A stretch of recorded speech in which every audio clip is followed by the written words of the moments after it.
Oke, halo, selamat sore, Bapak, Ibu, saudara-saudari, warga Safir. Salam sehat dan semangat untuk kita semua. Ya, selamat datang dalam webinar Safir dengan tema Mewaspadai COVID-19 varian baru dan akan dibawakan oleh narasumber kita yaitu Dr. Ronald Irwanto, SPDP KPTI. Selamat sore, Dr. Ronald. Selamat sore Bu Grace, semoga sehat selalu. Selamat sore Bapak Ibu semua, sehat selalu senantiasa, amin. Terima kasih undangannya pada warga Safir. Terima kasih Bapak Ibu, terima kasih. Oke, dan akan dipandu oleh moderator kita, Dr. Angela NA SPMK. Selamat sore, Dr. Angela. Selamat sore semua, salam sehat juga. Oke, ah, sebelum memulai acara ini, kita akan buka dengan doa agar webinar ini dapat berjalan dengan lancar. Dengan tidak mengurangi rasa hormat, saya akan memimpin doa dengan cara Katolik. Mari kita siapkan hati dengan hening sejenak dan kita berdoa kepada Allah Tuhan kita. Dalam nama Bapa dan Putra dan Roh Kudus. Amin. Allah yang Maha Baik, kami bersyukur atas berkat dan rahmat-Mu, atas kesehatan dan kebersamaan dalam paguyuban Safir ini, sehingga sore ini dapat terselenggara webinar Safir dan kami semua dapat hadir di sini. Berkatilah narasumber kami, Dr. Ronald Irwanto, dan para panitia, sehingga dapat memberikan pengetahuan tentang COVID-19 dalam masa pandemi ini. Berkatilah juga perangkat elektronik yang kami gunakan, agar acara ini dapat berjalan dengan lancar.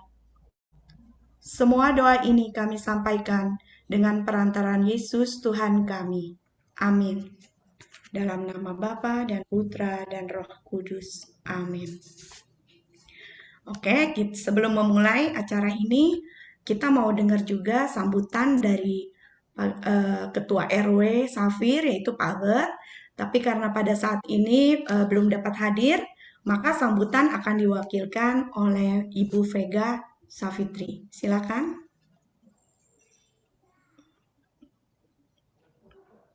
Ya, terima kasih Bu Grace. Bapak Ibu, terima kasih semua sudah boleh hadir pada sore hari ini dalam webinar kita yang kesekian kali ya untuk warga Safir.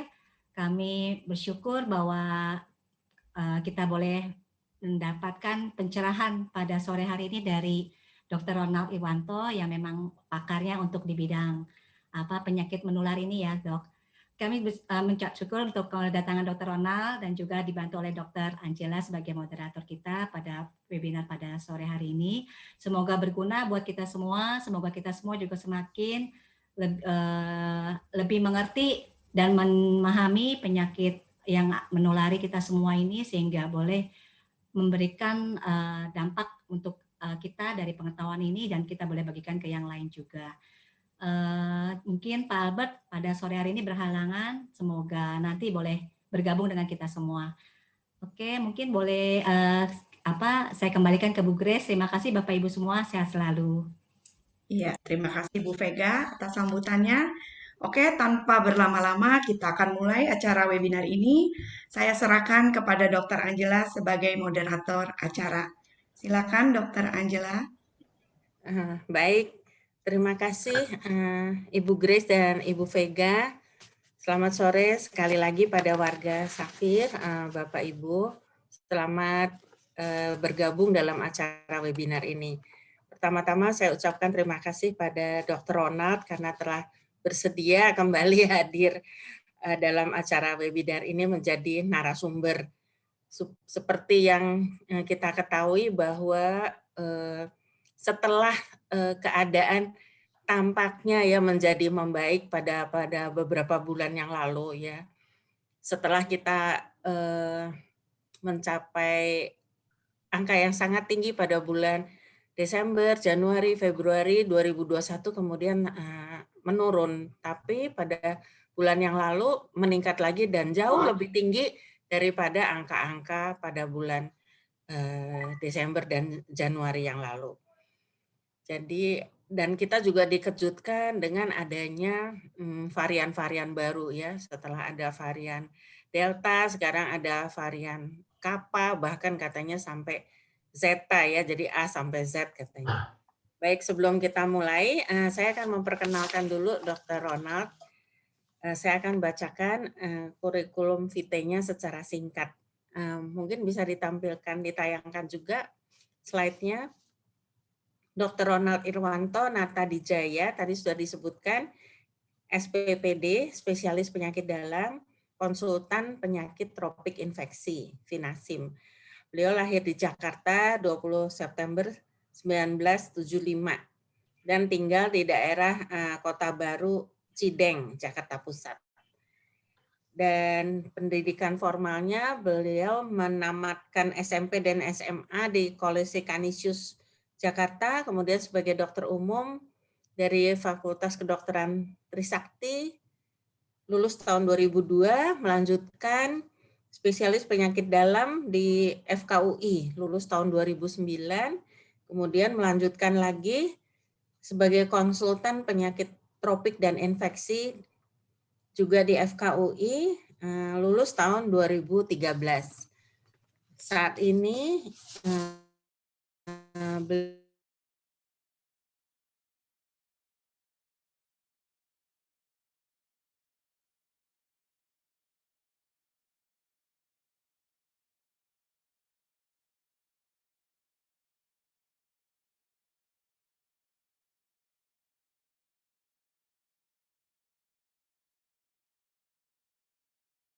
ilmu penyakit dalam, sekaligus staf pengajar bagian ilmu penyakit dalam di FK Universitas Trisakti. Beliau juga menjadi tim penanggulangan COVID-19 di Rumah Sakit Pondok Indah Puri Indah dan Rumah Sakit Pondok Indah Bintaro Jaya. Banyak jabatan-jabatan beliau, tapi yang penting kaitannya dengan COVID, itu yang saya bacakan tadi. Kemudian juga beliau menjabat di beberapa organisasi seperti di Petri, itu Perhimpunan Konsultan Penyakit Tropik dan Infeksi Indonesia sebagai bendahara, kemudian juga Sekjen di Perdalin, Perhimpunan Pengendalian Infeksi Indonesia, kemudian juga anggota PAPDI, Perhimpunan Dokter Spesialis Penyakit Dalam, dan anggota IDI. Karya ilmiahnya juga banyak sekali, juga menjadi pembicara baik di tingkat nasional maupun di tingkat internasional. Ya, itu perkenalan singkat Dr. Ronald.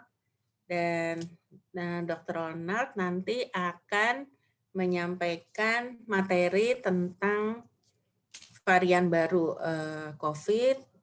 Mungkin waktunya kira-kira sampai jam 17 ya, Dr. Ronald.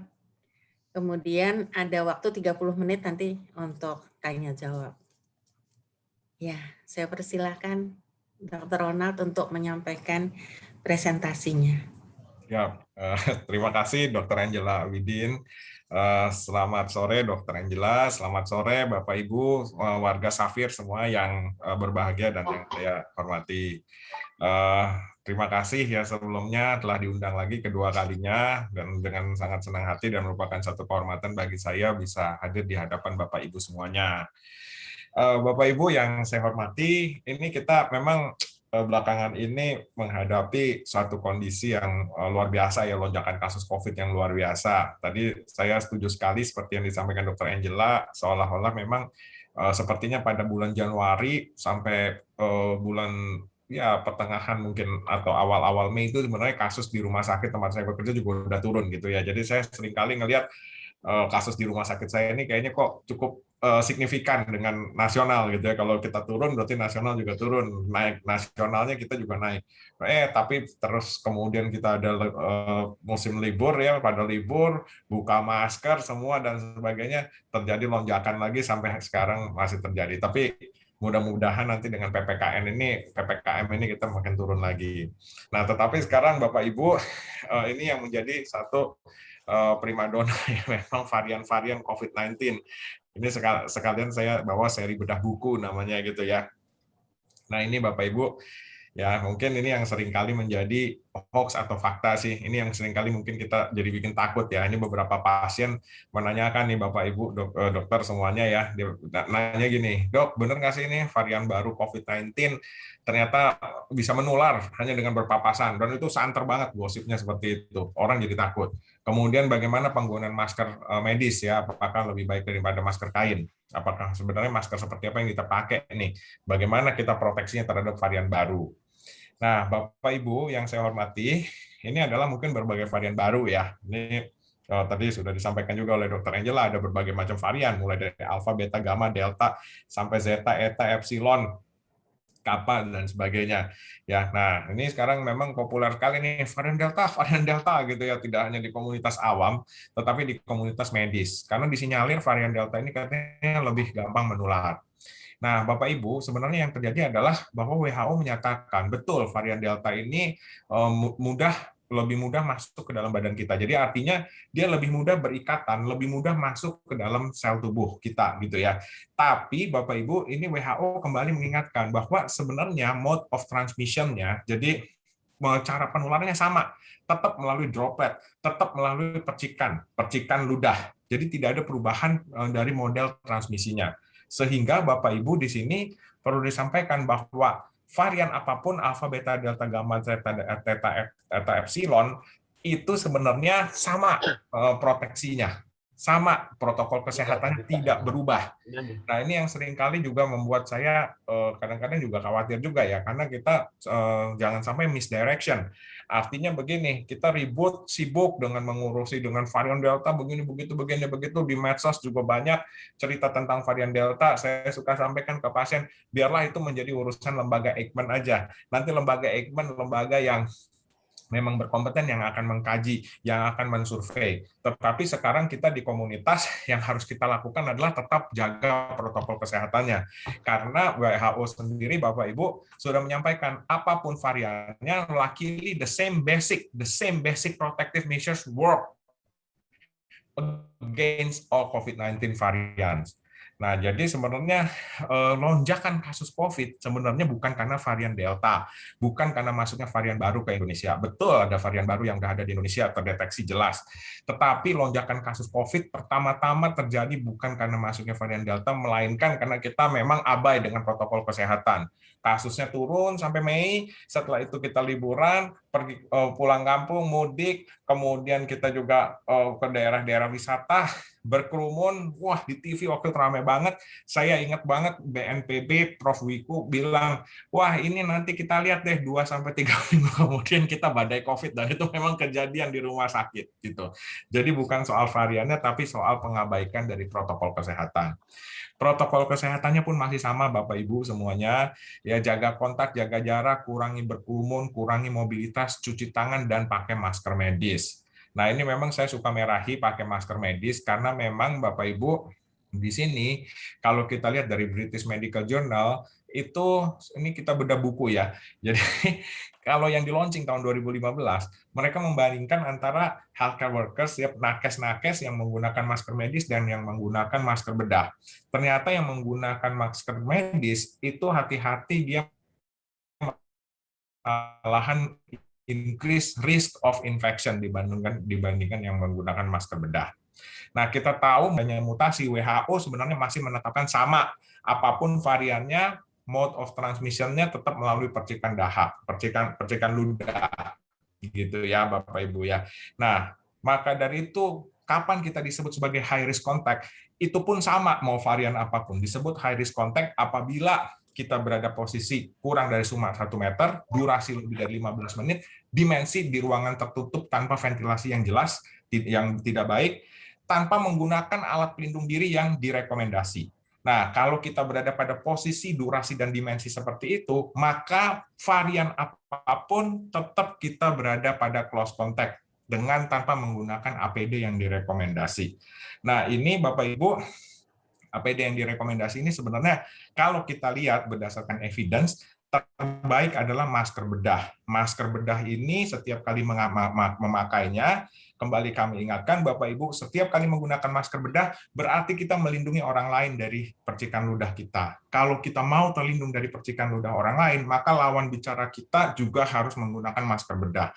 Kalau lawan bicara kita tidak menggunakan masker bedah, hanya menggunakan masker kain atau bahkan tidak menggunakan masker, Bapak Ibu, maka jaraknya yang harus dijaga. Nah, ini yang disampaikan oleh WHO. Jadi, secara prinsip, secara umum, Bapak Ibu jangan khawatir, varian apapun ternyata tidak ada perubahan protokol kesehatan. Dan yang dilakukan oleh WHO juga oleh pemerintah adalah mengenhance, hanya memperkuat protokol kesehatan, kita terus-menerus diingatkan kembali.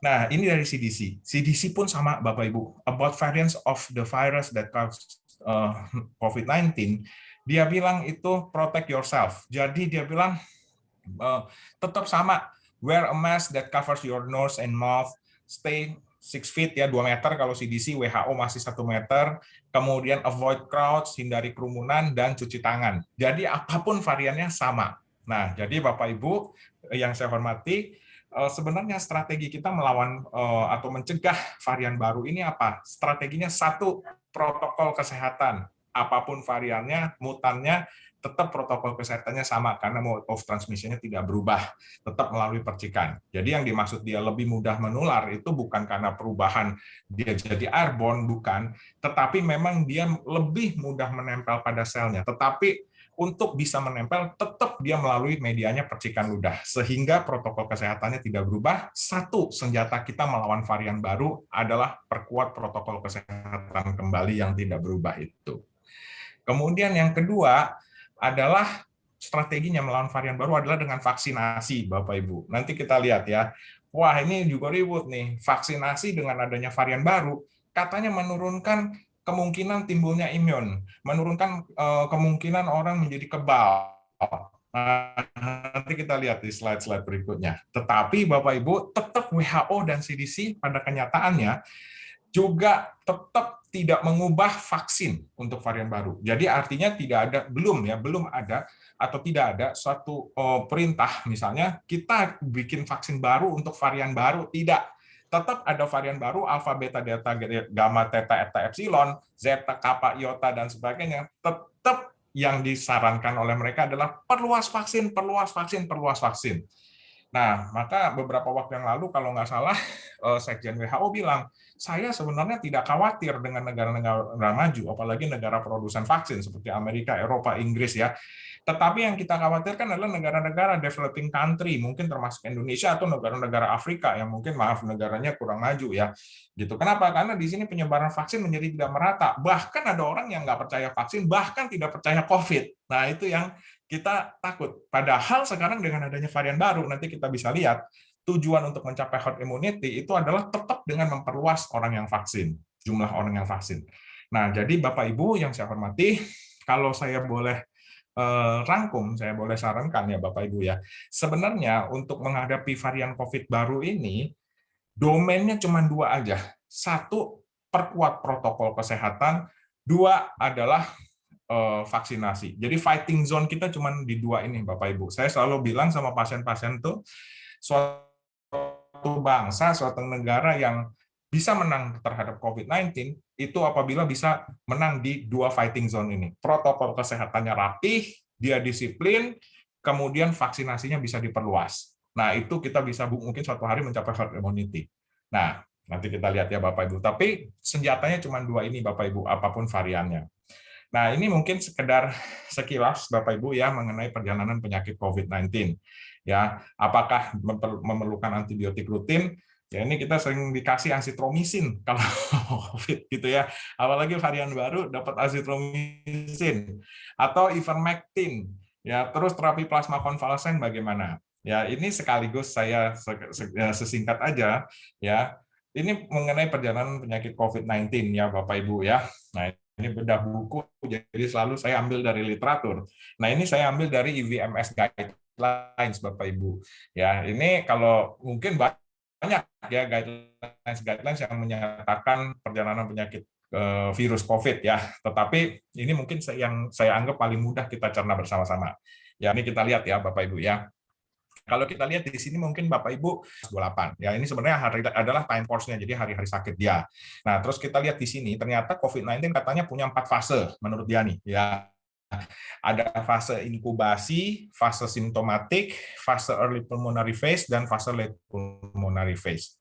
Kembali kami ingatkan Bapak Ibu semuanya bahwa apapun varian COVID-nya, maka COVID itu tetap adalah self-limiting disease. Artinya sebenarnya virusnya hilang sendiri, sirna sendiri dari tubuh kita.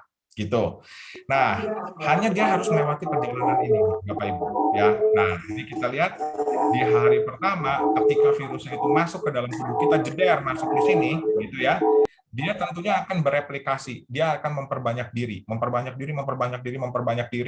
dan mungkin dari hari pertama sampai hari kelima, keenam, tujuh, di sini orangnya bisa aja asimptomatik atau tidak bergejala. Orangnya tenang-tenang, aman, damai, sentosa, ketawa-ketawa, mungkin selama 5 sampai 6, 7 hari ya dari hari pertama masuk. Begitu dia masuk di hari kelima, 6, 7 ini, dia mulai masuk di fase simptomatik. Nah, di sini orangnya mungkin mulai bergejala, batuk, pilek, sakit tenggorokan, demam, dan sebagainya.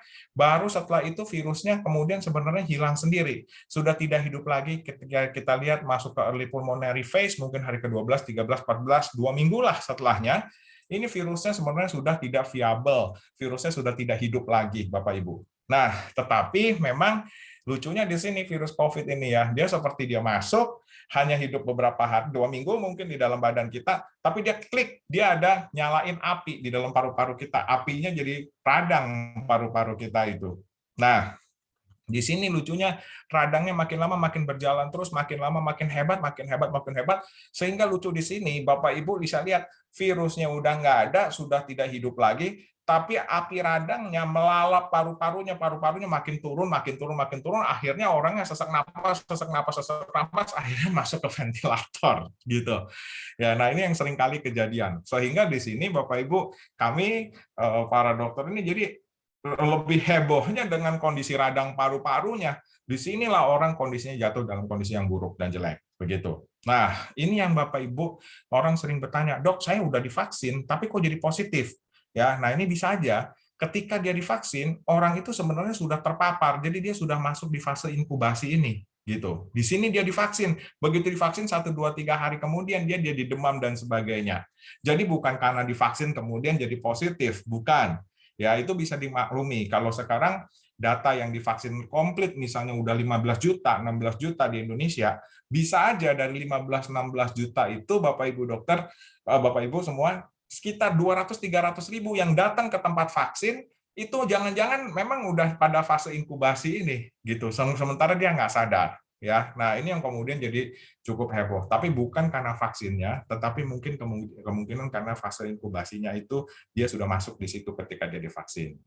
Ya, nah ini Bapak Ibu hati-hati ya, saya mau mengingatkan kembali untuk isoman Bapak Ibu ya. Jadi kemarin juga ada yang nanya, dok ini varian baru nih, isoman ada obat baru nggak? Nggak ada, obatnya itu juga. Mau varian baru apapun obatnya itu juga. Tidak ada tambahan obat baru. Tidak perlu antibiotik. Kemarin ada juga pasien yang menanyakan, Bapak Ibu, dok ini antibiotik yang mesti yang canggih. Loh, bukan. COVID itu penyebabnya bukan bakteri loh. COVID itu penyebabnya virus. Antibiotik adalah obat buat bunuh bakteri, bukan antibiotik. Ya, yang sering diberikan di sini adalah azitromisin. Saya hanya mau menyampaikan Bapak Ibu, ketika mungkin ada sejawat, kerabat, atau mungkin kita, mudah-mudahan sih tidak ya, tetapi seandainya ada keluarga kita yang terkena COVID dan dia terpaksa isoman, saya melihat WHO justru di sini lebih dikesampingkan sama dia kemungkinan penggunaan banyak-banyak obat. Jadi begitu isoman, yang direkomendasikan kalau saya lihat ini, ya Bapak Ibu, hanya apa? Hanya istirahat, positive thinking, cukup tidur, cukup makan, nutrisinya cukup, konsumsi vitamin, sama obat-obat simptomatik aja ya. Kalau demam minum obat demam, kalau batuk minum obat batuk. Udah, cuman itu aja yang disarankan oleh WHO. Sisanya dia sembuh sendiri. Ya, nah itu sebagian besar 90% lebih ke atas pasiennya aman, damai, sentosa dan baik-baik aja. Hanya mungkin 5%, 7% yang mungkin jatuh ke dalam kondisi yang segitiga merah tadi itu radangnya jadi hebat. Nah, kembali kepada isu antibiotik pada COVID, Bapak Ibu, saya hanya mengingatkan ketika isoman, kita tidak lagi menggunakan azithromycin. Ya, ini dia lihat, bacterial co-infection is relatively infrequent in hospitalized patients with COVID-19. The majority of these patients may not require empirical antibacterial treatment. Jadi dia bilang jarang COVID-19 terjadi infeksi bersama-sama dengan bakteri, sehingga di sini tidak dibutuhkan antibiotik sebenarnya, termasuk azithromycin. Ya, nah ini kita lihat pada pernyataan WHO berikutnya, hati-hati dia mengingatkan, antibiotic overuse increases the risk of emergence and transmission of multi-drug resistant bacteria, hati-hati jadi resisten kumannya, malahan associated with increased morbidity and mortality, malahan dia meningkatkan kesakitan dan kematian. Jadi cukup serius nih kalau kita overuse antibiotik pada pasien COVID. Ya, jadi hindari penggunaan antibiotik, termasuk azithromycin ketika Bapak Ibu atau ada kerabat yang harus diisoman. Nah, ini Bapak Ibu, ya, kembali saya ingatkan, suatu randomized clinical trial ya, yang saya bikin memang beberapa buku ya. There is no evidence to support the use of azithromycin for the treatment of COVID-19. Jadi nggak ada gunanya azithromycin untuk pengguna tata laksana COVID-19. Begitu juga ini, in patients hospitalized with COVID-19, azithromycin did not provide any clinical benefit, nggak ada gunanya. Dan akhirnya WHO juga menyatakan bahwa there was no evidence from the NMA that the addition of azithromycin modified the effect of hydroxychloroquine. Dulu memang katanya hidroksikloroquine plus azithromycin obatnya. Tapi sekarang kata si WHO, siapa bilang ini sekarang diperbaiki oleh dia 17 Desember, azithromycin nggak ada gunanya lagi dikombinasi sama hidroksikloroquine. Apalagi hidroksikloroquine sekarang udah nggak dipakai. Ya. Nah, bagaimana dengan ivermectin? Ini juga seiring dengan isu varian baru, Bapak Ibu, muncul isu ivermectin ya. Nah, saya sih sebenarnya sebagai orang di lapangan gitu ya, saya menunggu sebenarnya rekomendasi. Jadi kalau saya ada teman sejawat saya ditanya gitu, Bapak Ibu, Dokter Ronald ini sebenarnya pro atau kontra dengan ivermectin? Oh, saya netral aja, saya bilang itu ya. Saya selalu menunggu kajian-kajian ilmiah, kajian-kajian yang evidence. Yang kedua adalah yang perlu dilakukan oleh seorang dokter itu menunggu dari aspek legalnya. Maka saya suka menasihati juga Bapak Ibu ya ke teman-teman dokter, sejauh itu belum direkomendasi oleh BPOM, sejauh itu belum disahkan oleh Kemenkes, apalagi juga belum ada evidence-nya yang dinyatakan oleh WHO dan organisasi-organisasi dunia lainnya, lebih baik kita jangan gunakan dulu. Jangan seorang dokter meresepkan ivermectin. BPOM belum ACC, kita meresepkan, terdaftar sebagai obat cacing, diresepkan sebagai obat COVID, maka jadi salah dokternya. Gitu. Nah, tapi sekarang memang kita lihat ya, Bapak Ibu, di sini 6 Juli 2021, fresh from the oven. Ternyata WHO masih we recommend not to use ivermectin in patients with COVID-19 except in the context of clinical trial. Jadi dia bilang, pada kondisi ini ivermectin baru digunakan pada setting untuk penelitian dulu. Jadi jangan digunakan pada clinical practice, pada praktek klinik sehari-hari. Belum direkomendasikan ya. Ini infonya BPOM kemarin kalau nggak salah itu menyampaikan masih trial di 8 rumah sakit di Indonesia. Nanti kita tunggu aja. Jadi sebenarnya saya sebagai dokter juga nggak pro dan kontra. Saya netral, tetapi memang harus ditunggu evidence-nya juga legal aspeknya. Tetapi sampai 6 Juli 2021 kemarin, WHO masih belum menggunakan ivermectin dalam praktek klinis sehari-hari untuk COVID-19. Bagaimana dengan terapi plasma konvalesen, Bapak Ibu? Ya, ini dari College of Physicians Singapura. Ini juga belum direkomendasi untuk digunakan secara rutin. Untuk penggunaannya membutuhkan monitoring yang cukup ketat. Oleh karena di sini juga outcome-nya belum jelas, safety-nya juga masih tanda tanya, masih harus banyak penelitian. Ya, ini kemarin juga kembali membahana nih isu kovalensan plasma ini di rumah sakit nih Bapak Ibu terkait dengan varian-varian baru ini. Ayo gunakan konvalensan, belum tentu. Ini masih dalam trial dan kita belum bisa gunakan rutin terkait outcome-nya, hasilnya juga belum tentu. Apalagi juga safety-nya kita masih banyak pengkajian. Bapak Ibu yang saya hormati, mungkin ini sudah pernah kita bahas bersama-sama ya. mengenai pemeriksaan ya. Bagaimana tentang mengenai pemeriksaan antigen ya.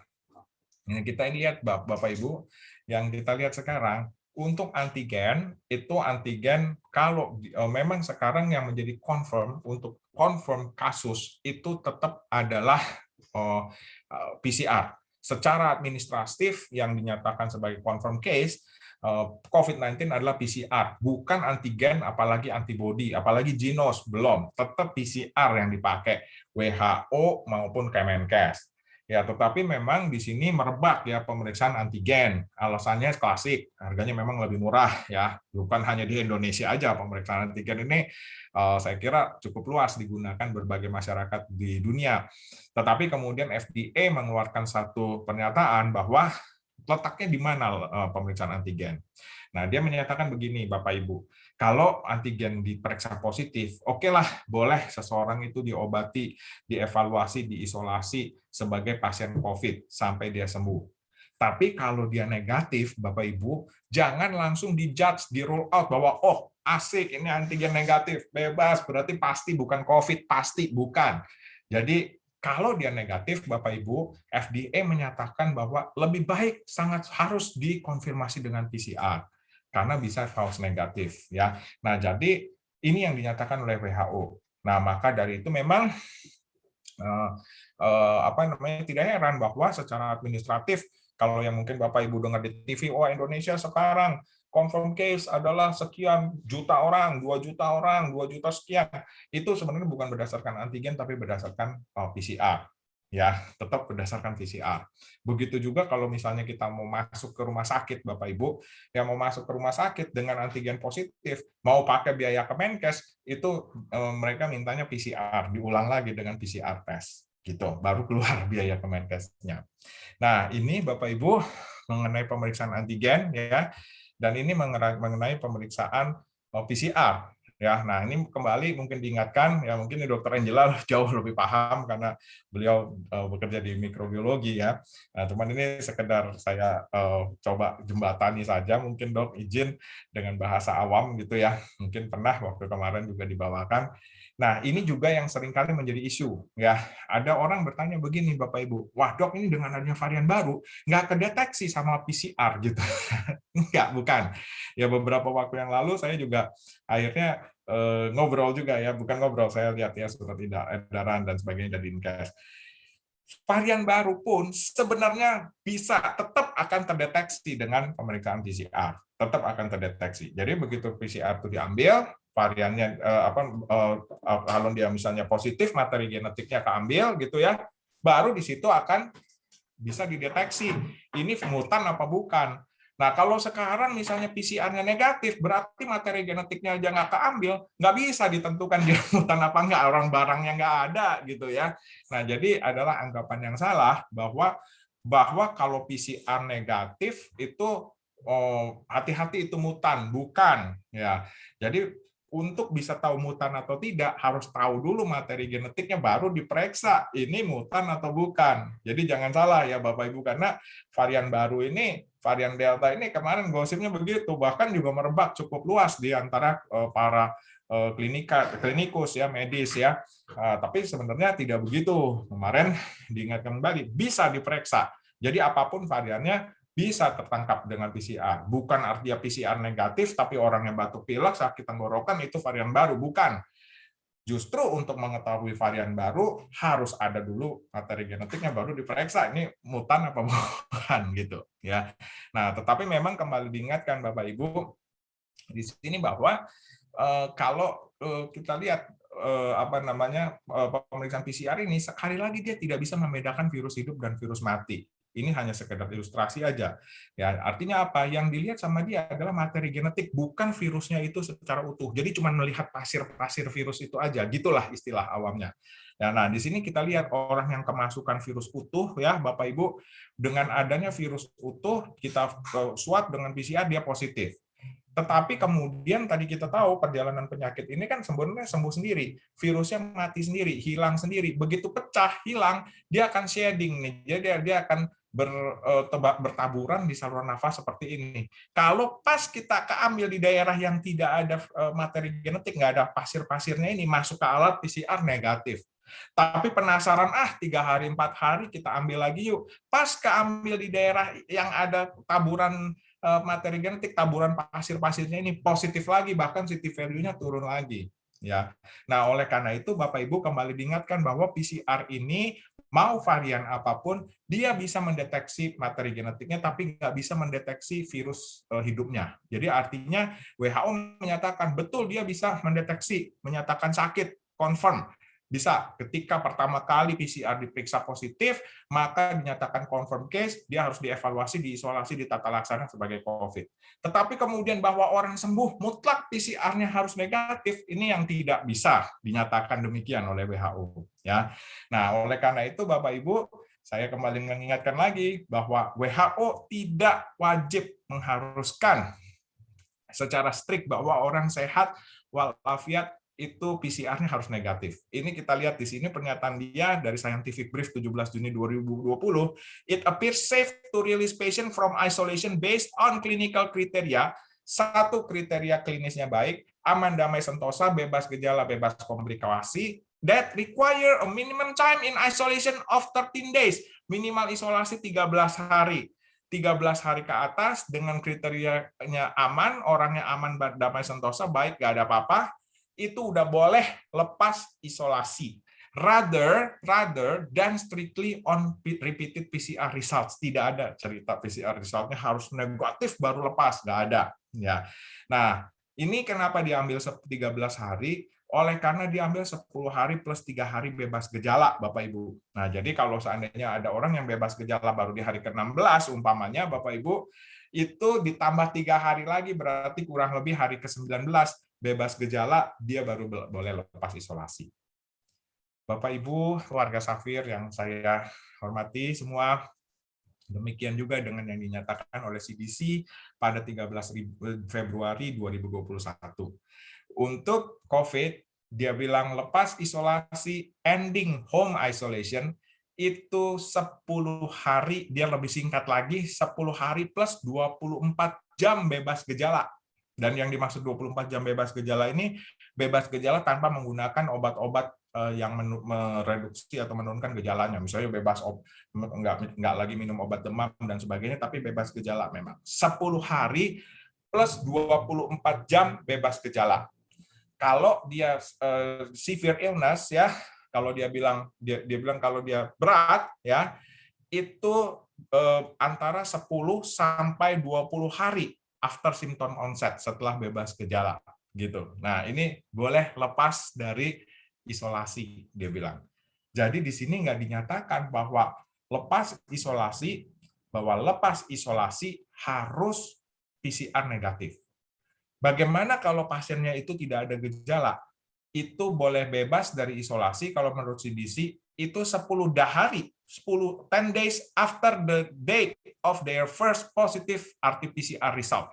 Jadi 10 hari setelah PCR-nya dinyatakan positif. Ya. Apapun variannya, Bapak Ibu, ini kriteria lepas isolasinya. Gitu.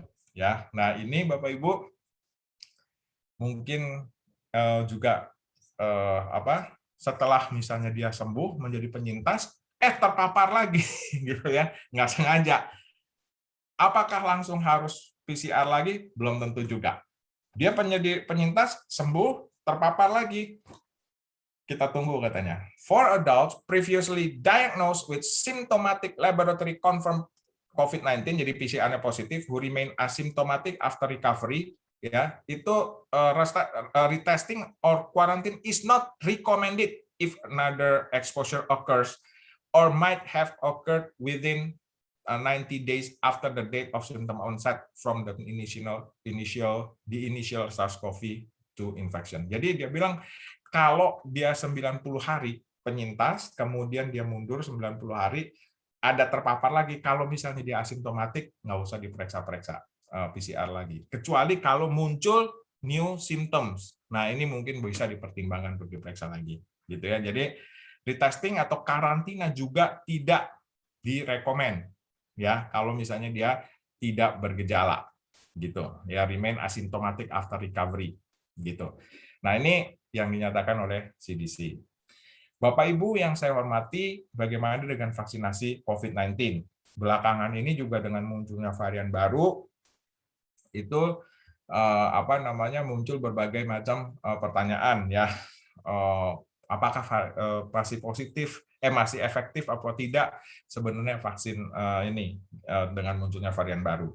Nah, ini saya mungkin kemarin ini sudah pernah kita bahas ya mengenai vaksin ini ya, bahwa kita menjadi kebal terhadap COVID-19, artinya imun terhadap COVID-19.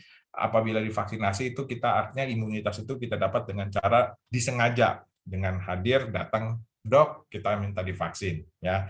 Memang bisa dengan menjadi penyintas itu kita dinyatakan memang secara hukum infeksi kalau orang dengan COVID-19 menjadi penyintas itu pasti muncul antibodi. Tetapi kembali diingatkan Bapak Ibu semua, berapa lama antibodi itu muncul setelah menjadi penyintas itu belum ada statement resmi dari WHO. Ya memang ada penelitian dari The New England Journal of Medicine, itu dia bilang 6 bulan antibodi bertahan. Tetapi WHO kelihatannya masih enggan untuk mengadop ya daripada penelitian ini karena menganggap ini masih penelitian yang sifatnya lokal. Nah, tetapi dia bilang bahwa siapapun yang menjadi penyintas, apapun dan bagaimanapun dia, begitu menjadi penyintas langsung teguh kembali pada protokol kesehatan. Nah, ini kalau kita menjadi penyintas. Jadi, imun nggak kalau kita menjadi penyintas? Imun. Berapa lama imunnya? Nggak tahu. Begitu menjadi penyintas, langsung protokol kesehatan. Tetapi begitu divaksin, kita pun menjadi imun. Ya, kualitas dari imun, baik menjadi penyintas, dari penyintas maupun divaksin, tetap sama, Bapak Ibu. Muncul antibodi, dua-duanya hanya bedanya kalau yang divaksin itu melalui mungkin virus yang sudah dimatikan, sedangkan kalau yang menjadi penyintas melalui virus utuh, tetapi sama ya kualitasnya. Lalu apa sebenarnya yang mau dicapai dari vaksin ini? Waktu kemarin mungkin bersama Safir ya, saya udah sampaikan berbagai macam jenis vaksin, berbagai macam ujinya ya. Nah, apa yang mau dicapai?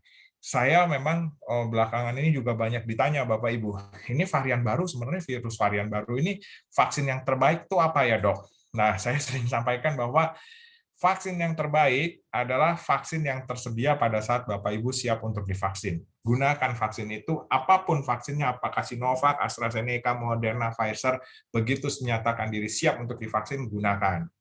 Lalu bagaimana kaitannya dengan vaksin dengan varian baru ini? Ya, nah ini kita harus sampaikan Bapak Ibu bahwa pada vaksin ini tujuan vaksin itu sebenarnya ada dua ya. Jadi perspektif individu dan perspektif komunitas. Perspektif individu itu kan adalah kita berharap memang self immunity. Jadi begitu kita divaksin, kita muncul imun, muncul kekebalan, menurunkan resiko infeksi ataupun kalau dia terinfeksi, misalnya dia severitasnya atau keberatan penyakitnya ringan gitu.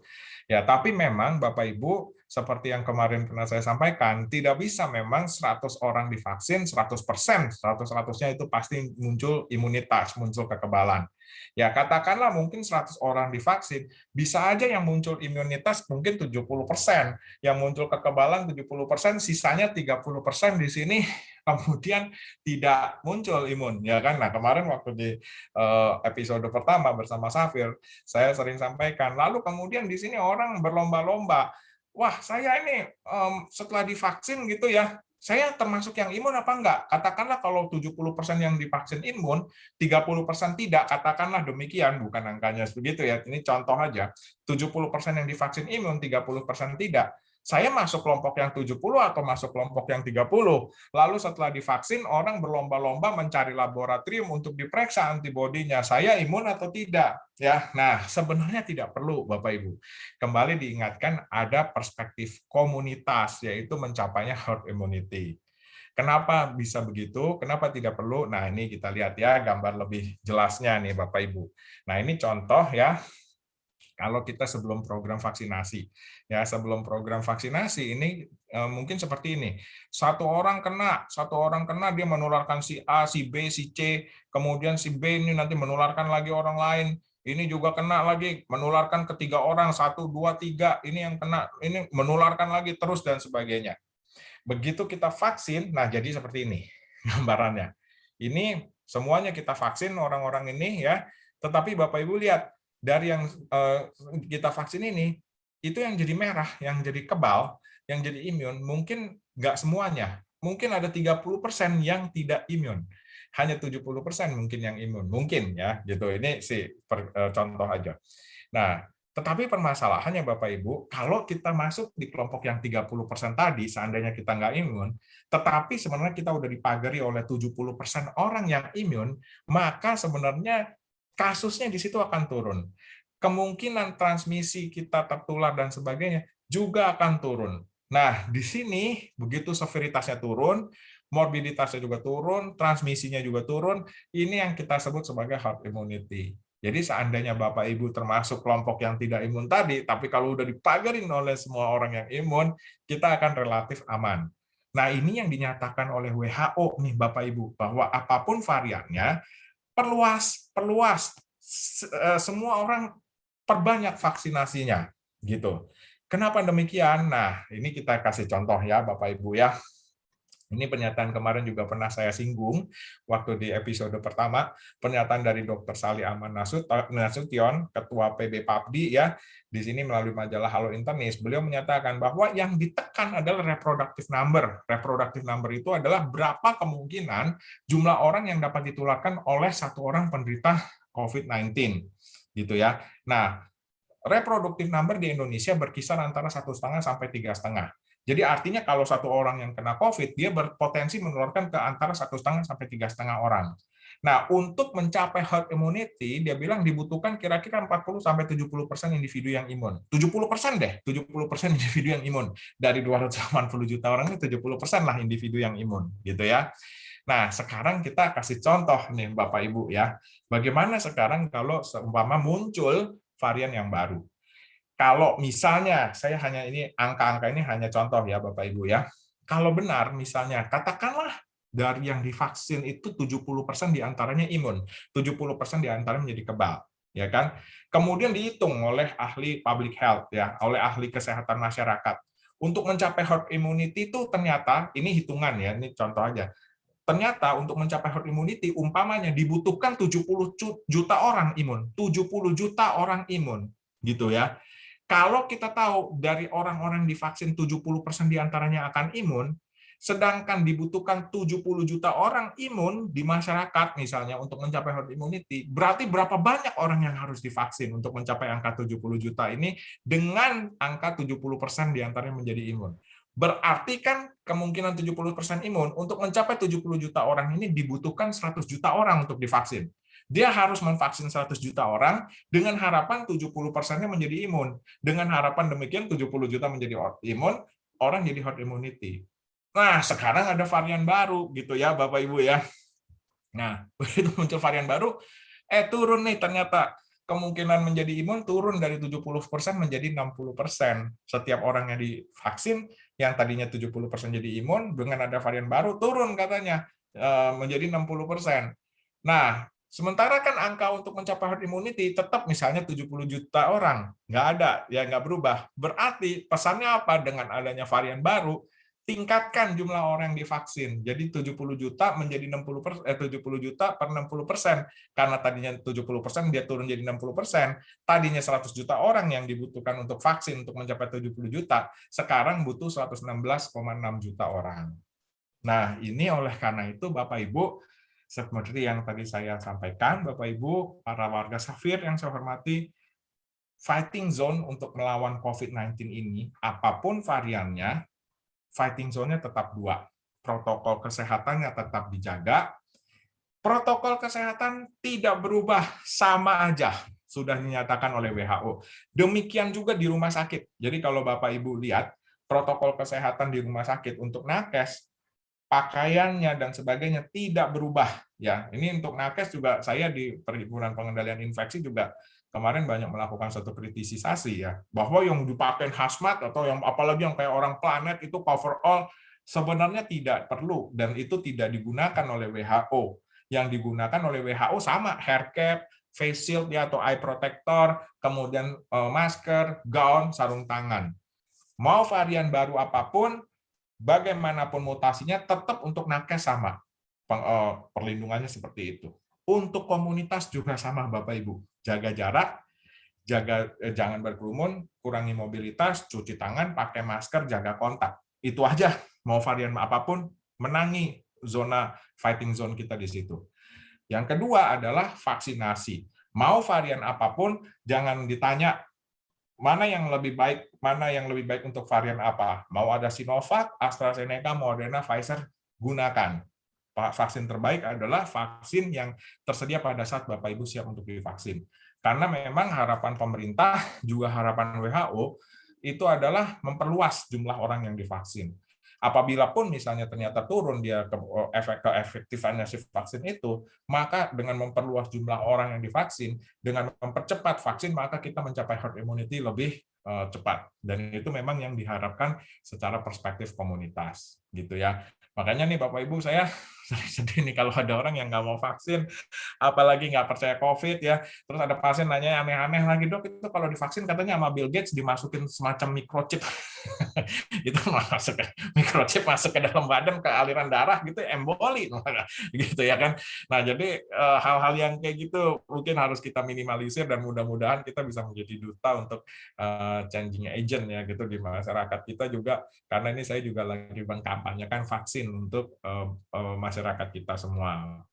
Ya, nah, tetapi ingat Bapak Ibu, tetap ya kita belum mencapai herd immunity. Nah, kemarin saya lihat kalau nggak salah di berita ya, atau benar atau enggak ya, Inggris katanya mulai lepas lockdown, Amerika mulai buka masker dan sebagainya. Ya, teman-teman nanyain, itu kenapa ya? Itu karena memang mereka udah berdasarkan perhitungannya mungkin udah mencapai suatu kondisi herd immunity. Di Inggris sendiri katanya kalau nggak salah 68,7% masyarakatnya sudah divaksin. Ya, nah kita kapan nih mencapai seperti itu? Karena kesulitan memang oleh pemerintah ini adalah satu, kita bukan negara produsen vaksin, kita bergantung pada negara lain ya kan, sehingga vaksinnya juga tersendat-sendat. Muncul lagi isu atau gosip-gosip mengenai vaksin ketiga untuk varian baru ya. Nah, sejauh yang saya pahami juga Bapak Ibu sampai sekarang WHO belum merekomendasikan atau belum ada rekomendasi atau kajian khusus bahwa pemberian vaksin ketiga, boostering dan sebagainya itu bisa meningkatkan efektivitas vaksin yang biasa ya. Nah, ini juga belum tahu. Malahan kemarin kalau nggak salah di sebuah stasiun televisi ya luar negeri itu saya dengar justru Sekjen WHO mengingatkan bahwa ayo lengkapi dulu vaksinnya Sinovac, AstraZeneca, lengkapi dulu semua. Jadi jangan langsung loncat dulu ke vaksin ketiga, tapi lengkapi dulu semua, terutama di negara-negara berkembang supaya orang yang belum dapat vaksin bisa divaksin. Vaksin ketiga memang saya dengar juga di RSCM sudah mulai ya, tetapi baru terbatas pada kalangan komunitas medis ya. Nah, itu mungkin ada pertimbangan-pertimbangan sendirilah, silahkan aja. Tapi memang untuk komunitas awam sampai sejauh ini belum tersedia. Nggak tahu nanti ke depannya, dan rekomendasi WHO untuk kajian bahwa efektivitas dari vaksin itu meningkat, keimunannya meningkat, kekebalannya meningkat setelah vaksin ketiga juga belum ada kajian yang ilmiah. Ya. Nah, jangan lepas protokol kesehatan sampai kita mencapai herd immunity.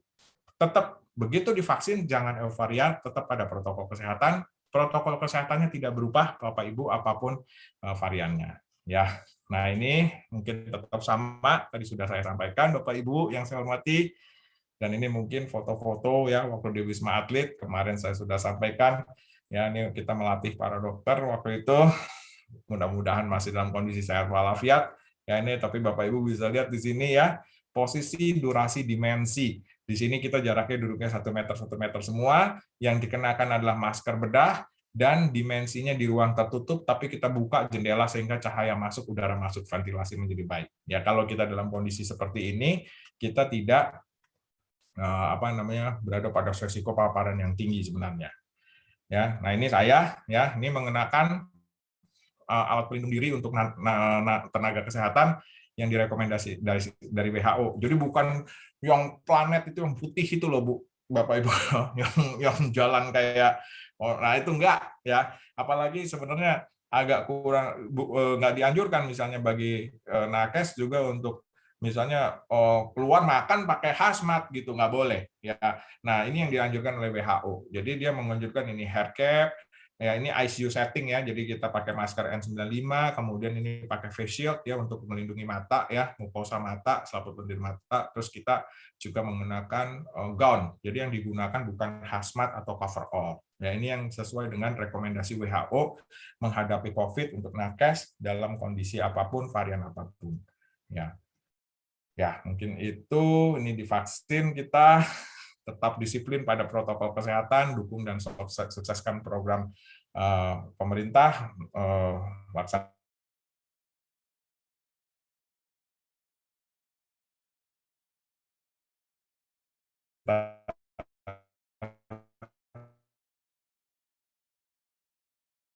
cuma di 2 ini aja, disiplin pada protokol dan laksanakan vaksinasi COVID-19. Hanya itu aja. Bangsa yang bisa menang bertempur melawan COVID adalah bangsa yang bisa melakukan 2 hal ini dengan baik.